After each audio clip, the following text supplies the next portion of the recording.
Now what I'm gonna break down are the terms of a recording contract and a publishing deal. So this is what to expect once you get signed to a recording contract or publishing deal. Ownership of masters. This is everything. The artist can sell or transfer masters to the company, or they can license them for a period of time. The number of recordings. The company will agree to one with options for others that are exercisable by the company. Options. Increasing royalty rates and advances. When the company exercises the option, the band or artist will have a budget. So, once you sign the contract, you're gonna have a budget. Okay? And a time frame to produce a recording.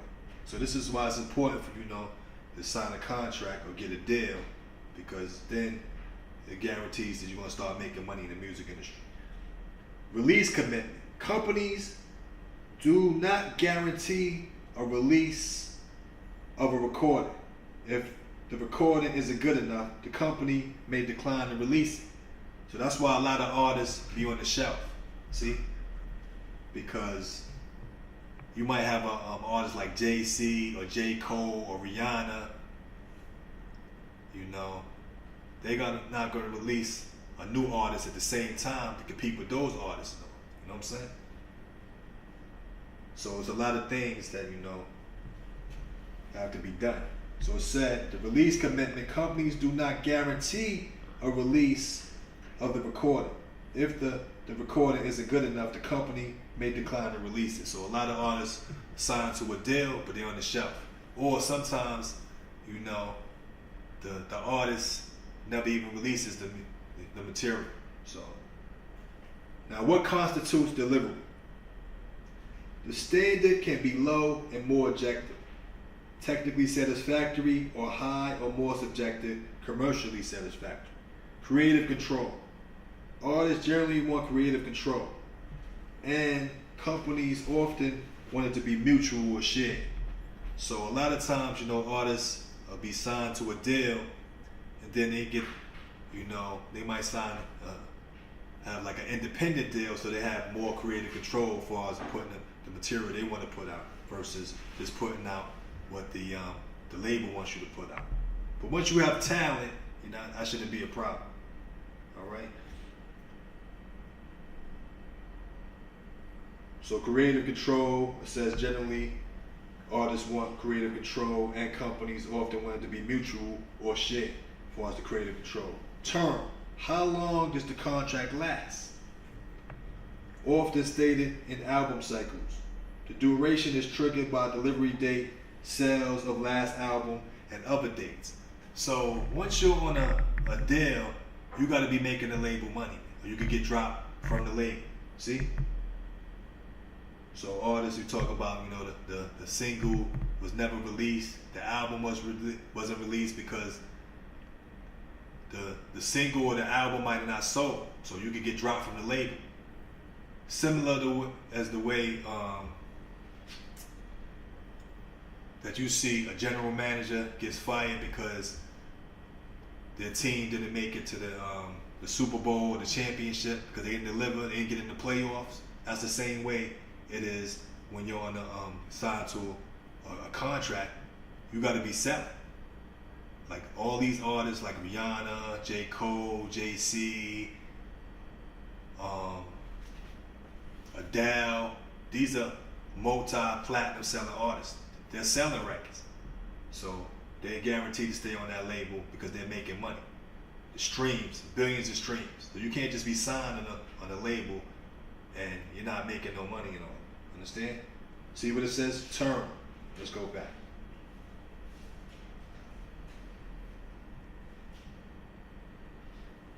It says term.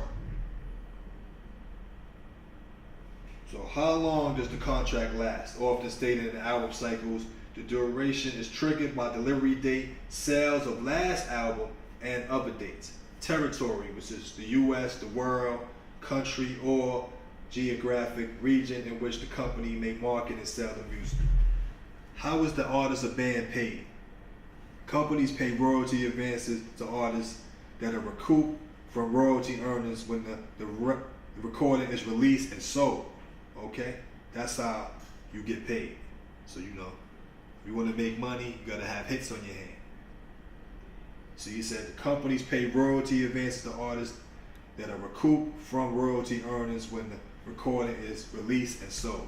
Just how you make money once you get signed to a recording contract and a publishing deal. Recoupment. So recording expenses, advances, and a portion of video and marketing costs are deducted from the royalties earned by the artist. Recoupment. See? Sales/variable royalties. Royalties may vary depending on source of payment, the type of use, and the age of the recording, among other things. Packaging deduction. Recording companies often view the expense of packaging the product as belonging to the artist and may reduce the gross price of the product on which royalties are computed by a certain percentage.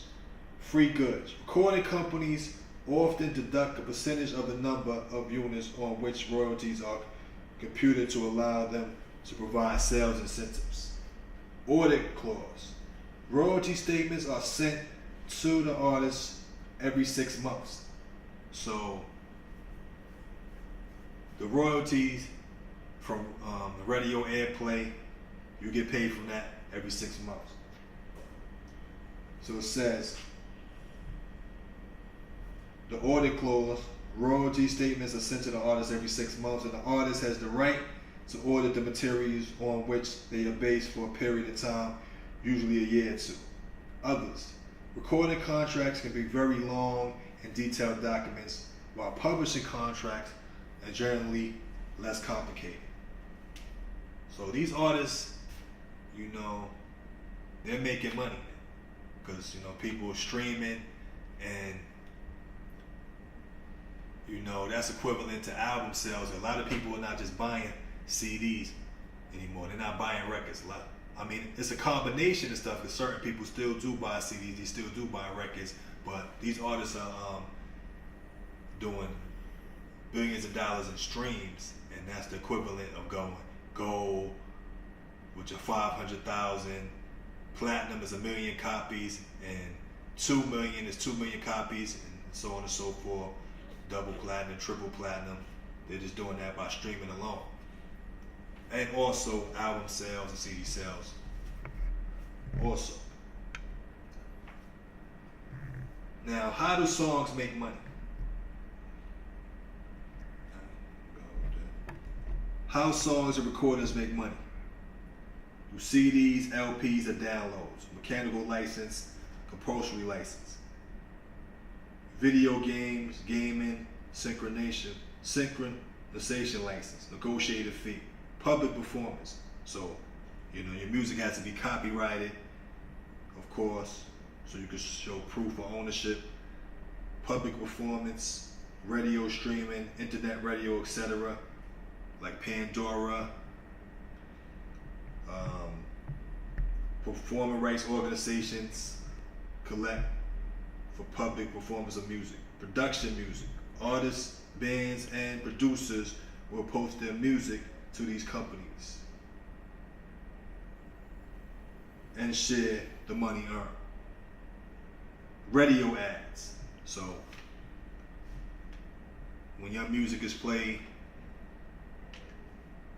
on a commercial, a radio ad, that's called a transcription license. Samples.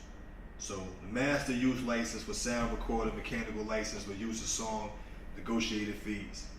TV, video, toys, ringtone, user pays owners for the sound of recording, foreign royalties. So through other companies' use of the music or recordings. That's how songs and recordings make money.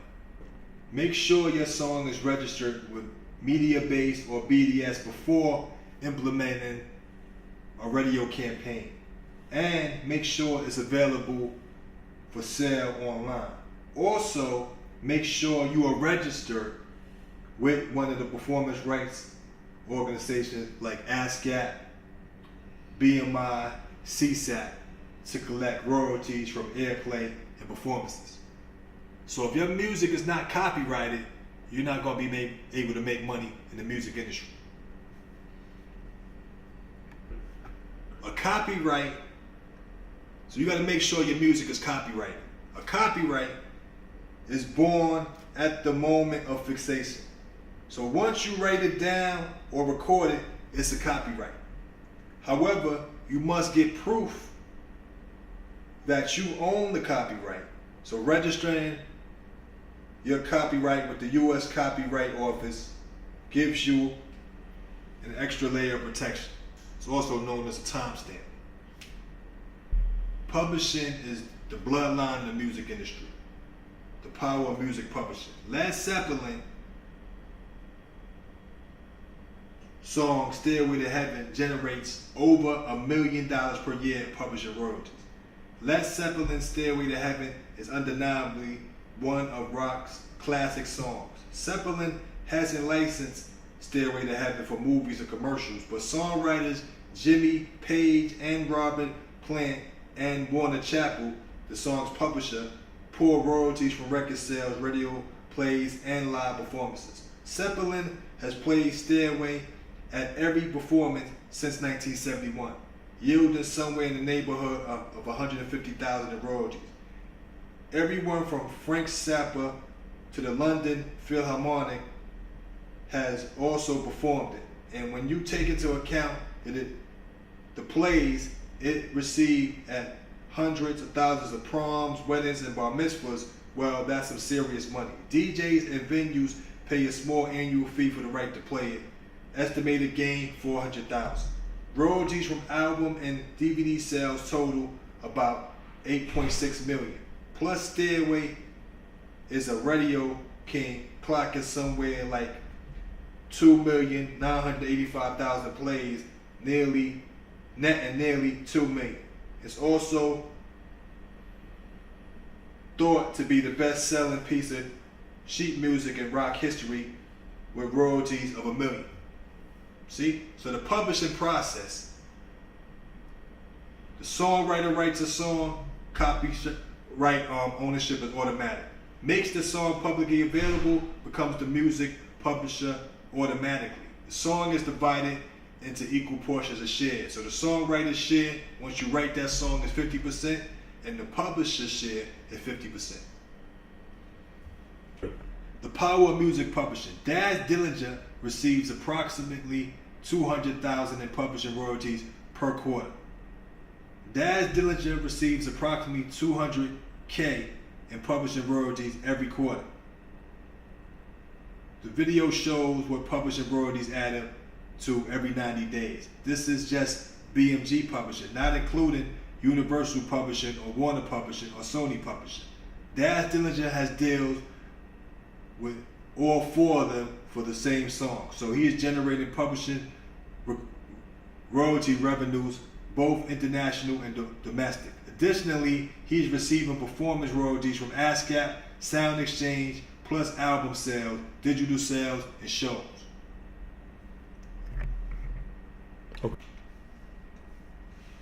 Okay.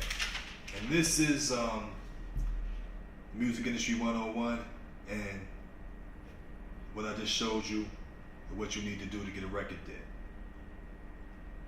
See you next time.